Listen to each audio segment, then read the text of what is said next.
Good day, Sir Leo Cayos. Today I will explain about Annex 3 of MARPOL. This talk about preventing pollution from harmful substances in package form.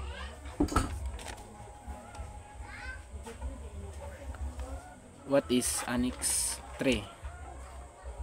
Ang Annex 3 na-protect sa dagat against mga chemicals o harmful substances nga naa sa mga package like containers or drums.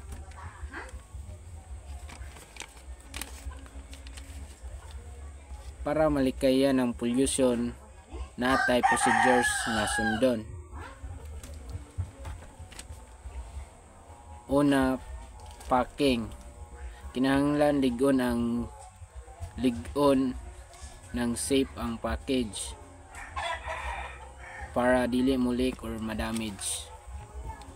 Ikadua, marking and labeling. Dapat na ay label nga marine pollutant o complete name sa substances. Ang ikatulo, documentation. Ang mga papeles sa cargo dapat klaro og naa ang listahan sa mga dangerous goods. Sunod, stowage.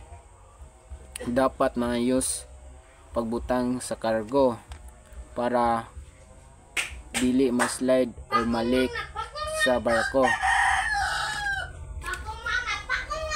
Lastly, no discharge.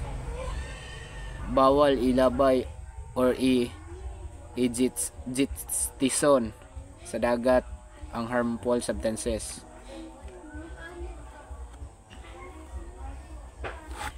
Importance: protects marine life, keeps the sea safe and clean, promotes responsible shipping practices. In short, Annex 3 helps us protect the ocean by following proper packaging, labeling, and handling of harmful materials. By doing this, we help keep our marine environment clean and safe. Thank you.